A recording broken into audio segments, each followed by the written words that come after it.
오늘은 하이델베르그 교리문답 설교 6번째 시간입니다. 정의로운 심판 그리고 정의로운 구원자라는 제목으로 함께 살펴보려고 합니다.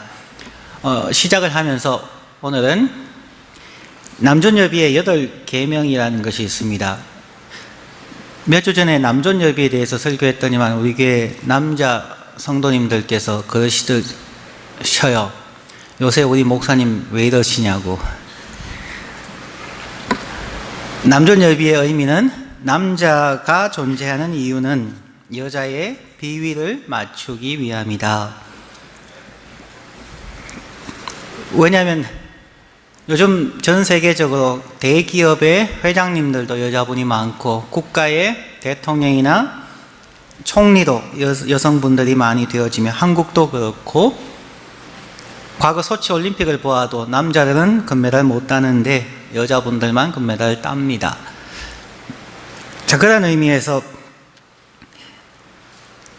남성들이 인생을 성공적으로 살고 싶다면 3가지를 3종 세트의 지뢰밭을 조심해 나아가야 합니다 라는 글을 읽었습니다. 신학교 교수님이신 유호준 교수님의 웹사이트에서 제가 오늘 인용해 왔습니다. 인생을 성공적으로 살고 싶다면 life, wife, knife 3종 세트 지뢰밭을 조심해서 지나가야 합니다. 이 중에 가장 폭발성이 있는 강한 지뢰는 중간에 있는 wife, 아내입니다. 그러므로 여성 여러분, 아내 옆에 딱 붙어서 사십시오. 그러면서 8가지 계명을 소개하고 있습니다. 그분이 이렇게 얘기합니다. 아래 글은 누가 쓴 글인지는 몰라도, 즉 본인의 글은 아닙니다. 공자 이후 최고의 현인이 나타나신 듯 합니다. 8개 중에 첫 번째, 인명 제처, 남자의 운명은 아내에게 있다. 두 번째는 진인사 대처명, 최선을 다한 후에 아내의 명령을 기다리라. 세 번째, 처화만사성, 아내와 화목하면 만사가 순조롭다. 지성이면 감처, 정성을 다하면 아내가 감동한다. 5번째, 처하태평, 아내 아래 있으면 모든 것이 평온하다. 6번째, 순처자는 흥하고 역처자는 망한다. 아내에게 순종하면 삶이 즐겁지만 거스르면 칼 맞는다. 7번째, 회개하라 처국이 가까웠느니라. 집을 비웠던 아내가 돌아올 때가 되었으니 마음을 단정히 하고 잘못된 행실을 고쳐라. 8번째, 지음이 살아실제 섬기기를 다하여라. 지나간 후에 애달다 의하리. 아내가 살아있을 때에 잘해야지 떠나고 나면 한탄해도 소용이 없다. 이렇게 8가지 계명이 있다고 합니다. 여러분들에게는 어느 계명이 가장 마음에 와 닿습니까? 어느 계명을 지키지 못해서 회개하고 있습니까? 요즘 남존여비라는 말이 꽤 유행하고 있다고 합니다. 그러나 남존여비보다 더한 것이 바로 우리의 모든 인간을 다스리는 죄와 형벌입니다. 인간의 죄값은 사망이고 그 사망의 권세를 벗어날 수 없습니다. 남존여비 이거 빨리 화면에서 없애세요. 히브리서 9장 27절 말씀에 보면 한 번 죽는 것은 사람에게 정하신 것이요 그 후에는 심판이 있을 것이니 모든 사람은 태어나는 순간부터 누구나 한 번 죽는 것은 정해져 있습니다. 그리고 그 이후에는 반드시 심판이 있습니다. 구원을 받은 자와 받지 않은 자의 차이를 보여주는 생명책이 있다면 그 옆에 책들이 있어서 우리의 삶이 어떻게 살았는가에 대한 심판도 있습니다. 내가 예수 믿었으니까 천국 가고 영원히 잘 살 것이다 라고 생각하는 것은 성경적이지 않습니다.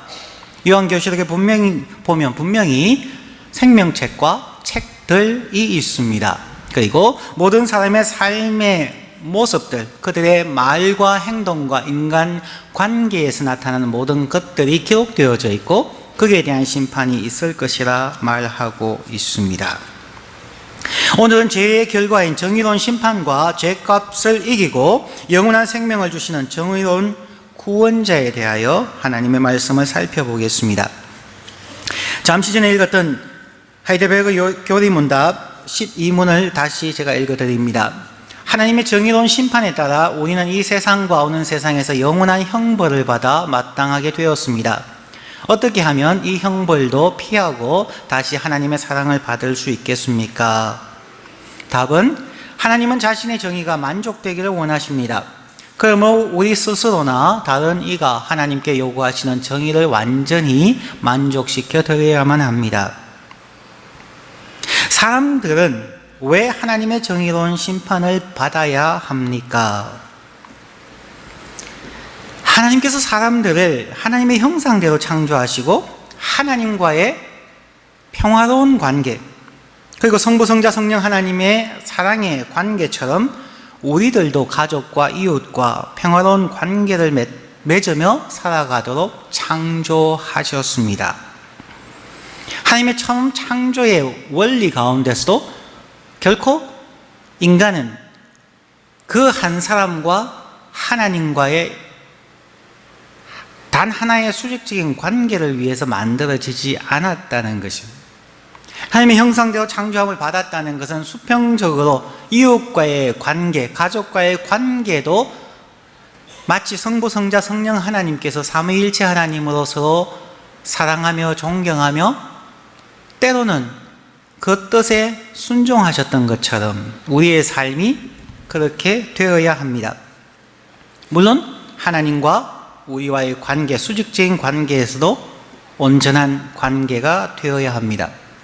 그러면 에베소서 5장부터 나오는 가족에 대한 말씀을 할 때에 너희가 주를 경외함으로, 즉 하나님을 경외하는 마음으로 피차 복종하라 라고 말씀하고 있습니다. 하나님의 형상대로 지음받은 우리는 피차 복종하는, 피차 사랑하고 섬기는 관계가 되어야만 합니다. 그리고 하나님은 이 관계가 영원히 계속되게 하기 위하여 아담과 하와와 함께 언약, 즉 약속을 맺었습니다. 첫 번째는 창조주 하나님과 하나님의 형상대로 창조된 피조물, 즉 사람의 관계를 기억하기 위하여 하나님께서 정표를 만드셨습니다. 그 관계 안에서 수평적인 이웃과의 관계도 동일하게 적용되어져야만 합니다. 하나님께서 만드신 정표는 동산에 있는 하나님의 나무를 지정하시고 이미 만들어져 있는 그 나무 중 하나를 지명하시고 우리가 이 나무를 보면서 우리의 관계, 창조주 하나님과 피조물 인간의 관계를 기억하자고 하셨습니다. 그리고 창세기 2장 17절 말씀에서 하나님께서 말씀하십니다. 선악을 알게 하는 나무의 실과는 먹지 말라. 너가 먹는 날에는 정령 죽으리라 하시니라. 어떤 사람들은 이렇게 질문합니다. 왜 하나님께서, 사랑의 하나님께서 아담과 하와가 실패할 수 있는 선악을 알게 하는 나무를 만드셨습니까? 그런 나무 자체를 만들지 않았다면 아담과 하와가 그 실과를 따먹음으로 죄를 짓는 일 자체가 발생하지 않았지 않습니까?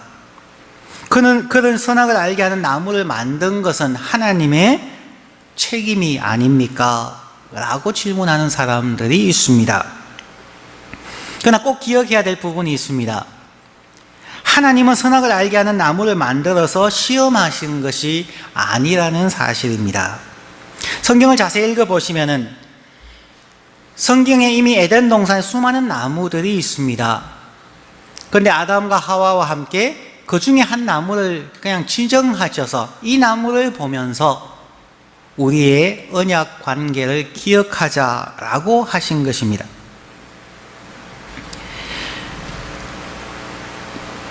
저희들이 생각할 때 사람들이 사랑하는 사람과 결혼을 할 때에 왜 결혼 반지를 만듭니까? 왜 결혼한 사람이 그 반지를 끼고 다니지 않으면 이상하게 생각할까요? 왜 결혼한 사람이 하루의 일과를 마치고 자기 집이 아닌 다른 사람 친구의 집에 가서 자고 오면은 안 됩니까? 이 세상에 반지는 수없이 많습니다. 집이나 아파트, 호텔, 숙소는 얼마든지 많습니다. 그런데 왜 부부 사이에 약속한 반지를 꼭 껴야만 하며 그들이 정한 집으로 꼭 돌아가야만 합니까? 사람들은 이런 질문을 하면 너무나 당연한 질문을 왜 하느냐고 저에게 도리어 반문을 합니다. 결혼식 날 서로가 영원한 사랑을 약속하며 반지를 꼈으니까 반지가 첨도 없고 끝도 없이 둥근 것처럼 영원하라는 의미에서 반지를 꼈으니까 우리 두 사람 오직 남편과 아내 사이의 관계 속에서 이 정표를 보면서 내가 결혼했구나, 나의 아내는 한 명뿐이구나, 나의 남편도 한 명뿐이구나, 그래서 우리는 함께 한 집에서 이렇게 살아야 되는구나 라고 서로가 약속한 것이죠. 그리고 그 약속은 당연하다고 생각하고 그것을 지키려고 하는 것입니다. 마찬가지로 하나님과 인간 사이에서도 하나님의 형상대로 창조함을 받고 우리가 영원히 함께하는 가족이다, 심지어 우리는 부부 관계이다 라고 하시면서 한 나무를 정하셔서, 그 당시에는 아마 금반지가 없었을 겁니다. 가장 흔하게 볼 수 있는 나무들, 그 중에 하나를 정해서 결혼반지처럼 우리가 언약의 정표를 삼자고 이야기합니다. 이 부부관계임을 보여주는 것이 바로 요한계시록에 가면은 어린 양의 혼인잔치에 우리가 초대함을 받습니다. 예수 그리스도가 신랑 되시고 주의 교회가 신부가 되어집니다. 이미 창세기부터 시작하여서 하나님의 형상대로 지원받은 가족의 관계, 부부의 관계로 시작해서 요한계시록의 부부의 관계로 마치게 됩니다. 그러므로 선악을 알게 하는 나무의 실과는 어떤 의미에서는 임의로 서로 동의하여서 만든 결혼 반지와 같은 것입니다. 그러면 그 약속의 반지, 약속의 나무를 바라보면서 서로가 기억하자라고 한 것입니다. 그것은 우리가 결혼 반지를 할 때에 이것이 너에게 시험이 될 것이다, 이것을 버리면 당신은 경찰에 잡혀갈 것이다, 감옥에 갈 것이다, 이혼할 것이다 라는 것을 전제로 만드는 경우는 없습니다. 하나님께서도 선악을 알게 하는 나무의 실과를 따먹지 말라고 하는 것은 시험을 전제로 만든 것이 아니라는 것입니다. 서로의 기억을 위해서 만들어 주신 것입니다. 제가 1986년에 시카고로 이민을 왔습니다. 그리고 87년에 한국에 나가서 아내와 결혼을 하고 영주권자로서 아내를 초대하는데 정확하게 24개월이 걸렸습니다. 그 24개월 동안 제가 시카고 기독청년연합회에서 회장으로 일하고 있을 때였습니다. 이민생활 할 때 새벽부터 일어나서 세탁소에 가서 일하고 가스스테이션에서 일하고 여러 가지 물건을 옮기고 미국 공장에서 일하고 하면서 반지를 끼고 있는 것이 너무나 불편했습니다. 아마 직장생활 하시는 분들은 이해하실 겁니다. 그래서 이 반지를 빼놓고, 아내도 한국에 있으니까 그냥 그렇게 열심히 일했습니다. 그런데 우리 선배 되시는 한 분이 저보고 문배 형제 빨리 결혼 반지 끼세요. 시카고에 노처녀들이 참 많이 있는데 그들이 마음이 심란하다 그럽니다. 이 결혼 반지라고 하는 것은 따지고 보면 가격이나 큰 의미는 없을 겁니다. 하지만 그것이 우리의 정체성을 알려주는 것입니다. 우리가 누구인지, 어떤 특별한 관계 속에 있는지를 보여주는 것입니다. 그리고 그 약속이 깨어지면은 때로는 이혼이라든지 심하게 되면 서로에 대한 사상 죽이거나 피해를 입히는 그러한 경우가 생기는 것을 보게 됩니다. 선악을 알게 한 나무에 대한 것도 바로 그러한 개념으로 우리는 이해해야만 합니다. 선악을 알게 한 나무 그 자체로는 특별한 것이 아닙니다. 하나님과 아담 하와가 언약을 맺음으로 특별한 나무가 된 것입니다. 선악을 알게 한다고 했을 때 선은 무엇입니까? 선이라고 하는 것은 창조주 하나님을 알고 우리가 하나님의 형상대로 지음받은 피조물로서의 인간임을 알며 그 관계를 알고 지켜가는 것을 선이라고 이야기합니다. 악이라고 하는 것은 그 하나님, 창조주 하나님을 무시하고 우리의 자리를 떠나서 그 관계가 단절되어지는 것을 악이라고 얘기합니다. 그냥 단순하게 도적질을 하였다, 아니면 뭐 거짓말을 하였다, 그 자체로 선악을 얘기하는 것은 너무나 지엽적인 관계입니다. 왜 거짓말을 합니까? 왜 도적질을 합니까?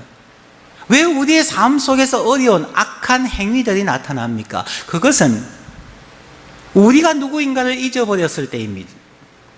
살아계신 하나님, 임마누엘의 하나님, 지금도 우리를 불꽃 같은 눈으로 살펴보시며 우리의 창조주, 우리의 신랑, 우리의 아버지 되시는 그분과의 관계를 잊어버리고 그 관계를 깨치고 나갈 때 그것을 악이라고 하는 것입니다.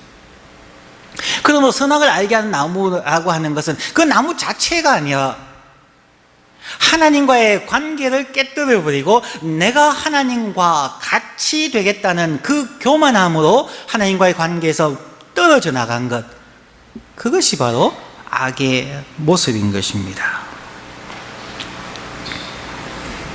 그러나 그들이 처음 관계를 맺었을 때, 하나님과 아담 하와가 언약을 맺었을 때에 그들은 이미 처음부터 약속을 하였습니다.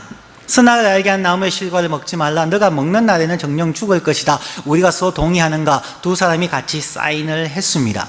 혹은 지장을 찍었습니다. 서로의 약속이었기 때문에 그 약속은 깨어뜨렸을 때의 책임 혹은 벌까지도 반드시 받아야만 하는 것입니다. 여러분들이 어떤 사업상의 계약을 맺었는데 그대로 이루어지지 않았다면 어떤 결과가 나타납니까?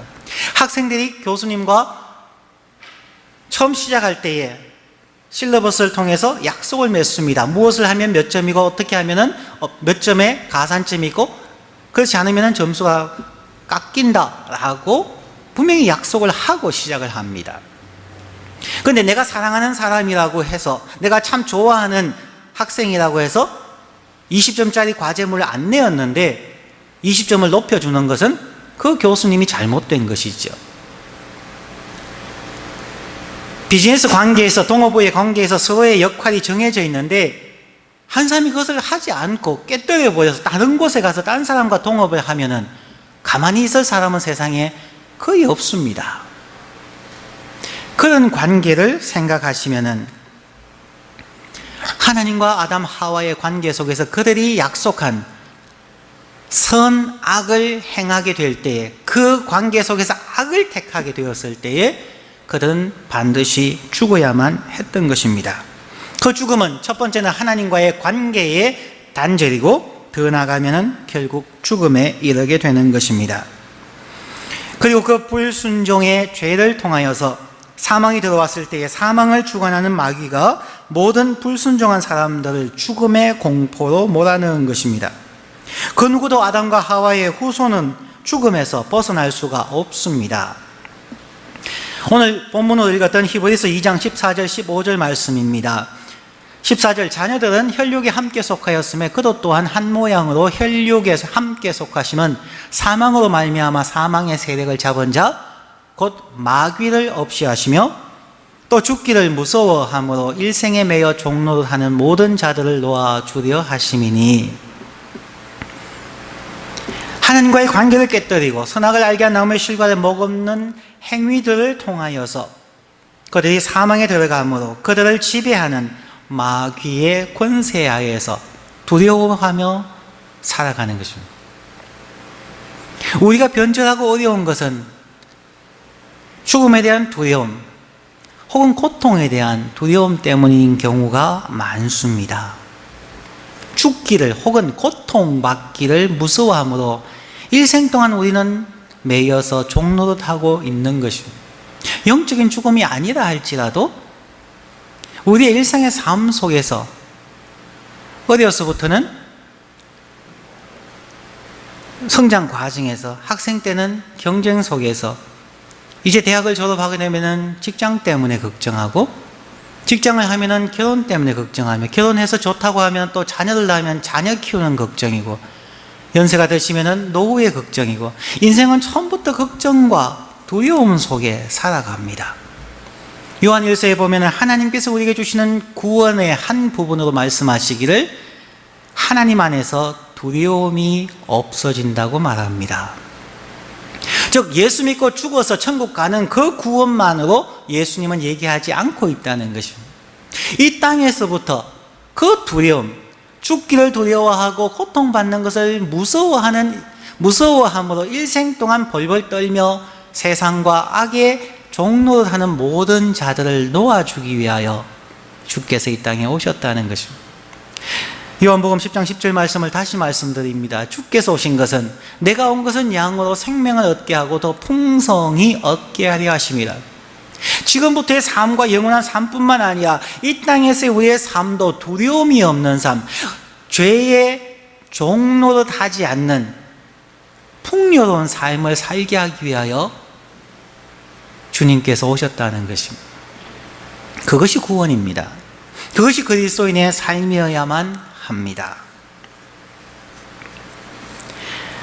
하나님 자신도 아담과 하와와 맺은 언약을 지켜야 합니다. 그들이 언약을 어겼을 때에 죄의 책임, 벌을 받아야만 하고, 그러므로 모든 사람이 죄로 죽을 수밖에 없는 것은 하나님의 정의로운 심판인 것입니다. 사랑의 하나님께서 어떻게 그럴 수가 있느냐? 그렇지 않습니다. 약속을 지키는 것이 정의로운 것입니다. 그래서 죽음으로 심판하는 것은 하나님의 정의로운 심판이라는 것입니다. 하이델베르 교리문답 13, 14번을 다시 읽어드립니다. 우리 스스로 죄값을 치를 수 있습니까? 물론 그럴 수 없습니다. 사실 우리는 날마다 죄를 더해가고 있을 뿐입니다. 그러면 다른 피조물이 우리를 대신해서 죄값을 치를 수 있습니까? 그럴 수가 없습니다. 우선 하나님께서 인간의 죄 때문에 다른 피조물을 벌하시기를 원치 않으십니다. 더구나 어떠한 피조물도 죄에 대한 하나님의 영원한 진노를 감당할 수 없으며 다른 피조물을 구속할 수도 없습니다. 자, 심판이 정의로운 심판이라면 그럼 그 심판에서 어떻게 우리가 벗어날 수 있는가, 죄값을 치를 수 있는가 하는 것입니다. 누가 치를 수가 있을까요? 우리 스스로는 죄값을 치를 수가 없습니다. 다른 어떤 피조물도 우리를 대신해서 죄값을 치를 수가 없습니다. 그러면 혹 사람들은 이렇게 말할 수가 있을 겁니다. 감옥에 있는 사람 혹은 자녀를 위하여서 그 부모님께서 대신 탄원하고, 혹은 부모님들께서 대신 돈을 갚아주거나, 혹은 감옥에 대신 갈 수도 있지 않습니까? 조선시대나 그럴 때는 가능했었죠. 혹은 친구가 대신 감옥 가거나 그를 감옥에서 나오게 할 수도 있지 않느냐고 얘기할 겁니다. 혹은 오래전에 유명했던 영화 Saving Private Ryan이라고 하는 라이언 일병 구하기라는 영화처럼 미국 국가가 전쟁터에 최일선에 나가 있는 라이언 일병을 구출해 올 수 있지 않느냐고 말하기도 합니다. 그러나 죄값을 치르고 구원한다는 의미가 잘못되어 있다는 것을 우리는 생각해야만 합니다.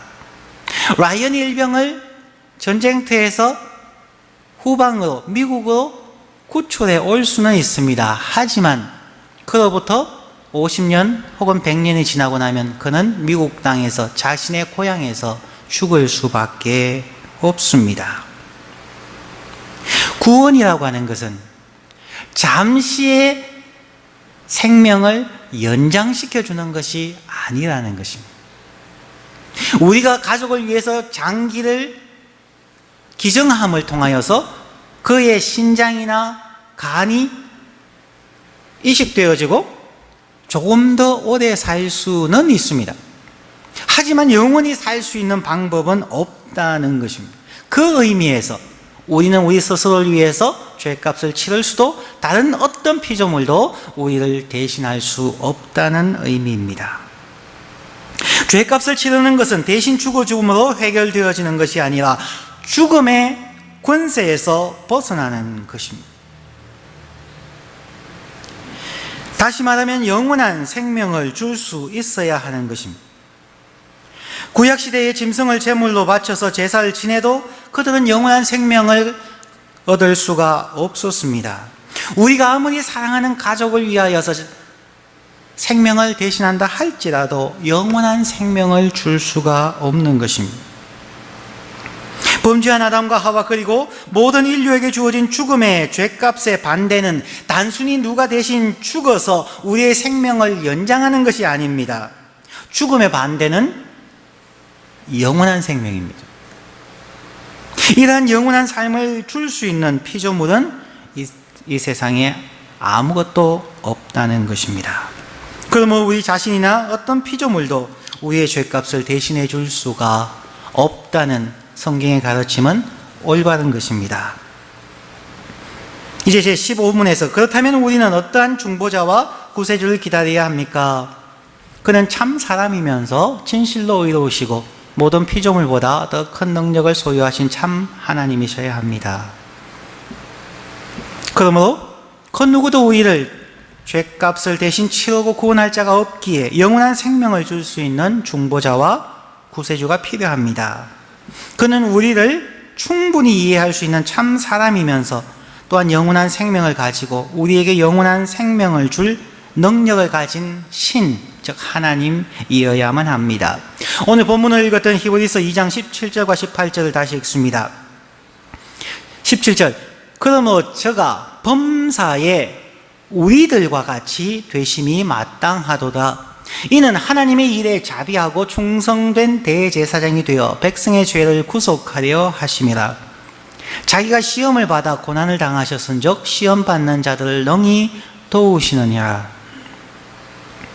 우리의 중보자요 구원자는 바로 참 사람이 되시며 참 하나님이어야만 합니다. 우리의 한 사람 한 사람을 자신의 형상대로 창조하신 하나님께서 친히 사람의 몸을 입고 2000여 년 전 이 땅에 오신 바로 나사렛 예수 그리스도입니다. 그분은 살아계시는 33년여 동안에 우리가 겪는 모든 고통들, 성장하는 모든 과정들을 겪으셨던 분입니다. 그에게 시험 당하는 것이나 일상의 삶에서 겪는 것들이 얼마나 고통스러운 것인가를 그분은 친히 체험하시고 알고 있습니다. 그러기에 그는 우리의 인생의 삶을 걸어가는 사람들을 능히 도우시고 또한 기꺼이 우리의 도움이 되시기를 원하시는 것입니다. 미국이나 한국의 프로스포츠에 보면은 유명한 감독 중에서 자신들이 현역 선수일 때에 유명했던 선수는 거의 없습니다. 대부분의 유명 감독들은 선수 시절에 그냥 이름 없었던, 그냥 그렇고 그렇던 혹은 마이너리그의 선수 출신들이 참 많이 있습니다. 지난주에 이제 월드컵을 앞두고 SBS 해설위원이죠. 차범근 감독과 그의 아들 차둘이 부자간의 해설위원이 되었습니다. 그들이 이제 출발하기 전에 기자들이 질문을 했습니다. 누가 더 훌륭한 선수입니까? 당연히 아버지 차범근 선수입니다. 그러면 누가 훌륭한 감독이 되겠습니까? 그때에 아들인 차두리 선수가 얘기합니다. 훌륭한 감독은 제가 될 가능성이 더 많습니다. 왜 그렇다고 생각합니까? 저의 아버지 같은 슈퍼스타는 예를 들어서 축구할 때 센터링을 차서 공이 한 40m씩 이렇게 날아가서 자기가 원하는 선수의 머리에 딱 갖다 줄 수 있는 그런 센터링을 할 때에 10개 중 한 8개는 정확하게 자기가 원했던 곳에 공을 준답니다. 그런데 차두리는 그렇게 못한답니다. 그러면 10개 중 8개를 성공하는 감독이 선수들을 가르칠 때 10개 중 한 3개, 4개만 정확하게 차는 선수들을 못 견딘다는 겁니다. 그러니까 자꾸 질책하고 혼을 내니까 잘 못 따라온다는 거죠. 그러면서 차두리는 얘기하기를 자기는 서독 분데스리가에서 뛰어봤고 후보 선수도 해봤고 다쳐서 그냥 벤치워머도 해봤고 자기는 썸물 단물 다 경험해봤기 때문에 선수들을 잘 이해하기에 자기가 아버지보다 더 훌륭한 감독이 될 수 있다고 생각합니다. 그렇게 얘기하는 것을 인터뷰 기사를 통해서 제가 읽었습니다. 같은 고통을 겪었던 사람.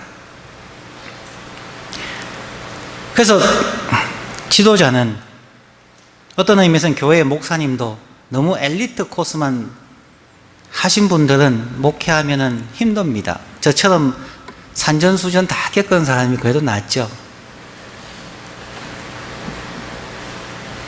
여러 가지 이민생활의 고통을 겪어본 사람들, 어렵고 힘든 사람들이 이해를 하는 것입니다. 예수 그리스도께서 그 점을 강조합니다. 자기도 시험을 받아서 고난을 당하셨기에 시험 당하는 자를 능히 그리고 기꺼이 도우신다는 것입니다. 예수 그리스도는 그러한 분입니다. 자신도 33년의 인생의 어려움을 다 겪었지만 죄를 범하지 않았으며 하나님의 성품으로 시험당하는 죄인들을 기꺼이 도우려는 마음을 가진 분입니다. 예수님은 저와 여러분을 기꺼이 도우시는 분입니다. 오늘 말씀을 정리합니다. 저와 여러분은 예수 그리스도를 구원자로 고백하고 영접하신 분입니까? 여러분 구원 받으셨습니까? 마지막으로 여러분에게 도전합니다. 제가 보기에 교회 생활 10년을 하셨던 50년을 하셨던 어떤 직분에 있던 제가 보기에 구원받은 사람은 별로 없어 보입니다. 구원이 예수 믿고 천국 가는 것이라면 다 구원받으셨습니다. 그러나 구원이 내가 온 것이 양으로 생명을 얻고 풍성히 얻게 하려 함이라는 그 구원이라면 우리가 하나님의 형상대로 지원받은 자여서 죄로 말미암아 파괴되었지만 이 하나님의 형상을 회복함으로 하나님과의 관계를 원만하게 회복하며 가족과 이웃과의 관계를 원만하게 회복하는 것이 구원이라면 오늘날 교회 안에 있고 교회의 직분자이고 성경을 돌돌 외워가는 사람이라 할지라도 우리의 관계가 깨어져 있고 관계가 불편하고 아직도 신음하고 고통하고 있다면 아직도 풍성한 삶을 살아가는 그 과정을 걸어가지 못하고 있다면 예수는 헛되이 죽었다고까지 할 수 있지 않겠습니까? 상당히 과격한 말입니다. 정말 예수가 나의 삶 속에서 1년 전보다 현재의 나의 삶이 더 풍성한 삶, 더 온전한 관계의 삶을 살고 있어야 예수는 나의 삶에 살고 있는 것이고 그렇지 않다면 예수는 화석화되어 버린 잠시 있다가 떠나가 버린 구원자가 될 수 있지 않겠습니까? 여러분의 이민생활은 힘들지 않으십니까? 제가 시카고에서 이민생활 할 때에 정말 새벽 6시부터 나가서 밤늦게까지 들어올 때는 한국에서 제가 신앙생활 열심히 했다고 생각했지만 이민생활 그렇게 육체노동을 하루에 10시간씩 이렇게 하니까 주일날 교회 가는 것이 너무 힘들더라고요. 교회 가서 앉아있는데 예배가 지루하거나 목회자의 설교가 그냥 판에 박힌 설교를 하면은 제 속마음이 집에서 잠이나 잘 걸 내가 여기 왜 왔지? 라는 생각을 사실 많이 했습니다. 이민생활 참 힘들지 않으십니까? 유학생활 공부하는 거 참 힘들지 않습니까? 여러분의 마음에 예수 그리스도가 계십니까? 여러분의 그 고통과 아픔을 아시는 예수를 여러분은 마음에 모시고 계십니까? 여러분에게 기꺼이 손 내밀어서 아프지? 나도 아프다. 힘들지? 나도 정말 힘들었다. 너가 힘들어하는 것을 보고 있으면 내가 너무 힘들다. 내가 너를 돕고 싶다. 내 손 잡고 함께 가지 않겠니? 라고 속삭이는 예수 그리스도의 음성을 오늘날 듣고 있지 못하다면 우리는 과연 예수 믿는 자일까요? 과연 우리는 구원받은 사람일까요? 아직도 우리는 죄의 형벌 속에서 고통과 두려움 속에 종로로 타고 살아가는 것은 아닐까요? 성도 여러분, 우리의 삶을 정의로운 구원자 대신 우리와 함께 시험받고 고난당하셨지만 우리를 사랑하시고 도울 수 있으신 그 예수 그리스도께 의지하십시다. 우리의 이민생활, 유학생활, 사업상의 어려움을 아시고 기꺼이 도우시는 예수 그리스도께 날마다 순간마다 기도하며 의지하고 하나님의 말씀으로 양식을 삼으며 기도함으로 하나님을 의지함으로 위로와 힘을 공급받는 우리의 삶이 되기를 원합니다. 아무것도 염려하지 말고 오직 모든 일에 기도와 간구로 너희 구할 것을 감사함으로 하나님께 아뢰라. 그리하면 모든 지각에 뛰어난 하나님의 평강이 그리스도 예수 안에서 여러분들의 마음과 생각을 지켜주십니다. 힘드십니까? 언제라도 말씀하십시오. 저는 예수가 전혀 될 수 없는 사람이지만 예수를 믿기 때문에 여러분의 옆에 서 있기를 원합니다. 단지 예수님을 보여드리기를 원합니다. 예수님은 여러분을 참 사랑하십니다. 예수님은 여러분을 도우시기 원합니다. 예수님은 여러분의 참 구원자가 되셔서 생명을 주실 뿐만 아니라 풍성한 삶을 살게 하기를 원하십니다. 기도하겠습니다.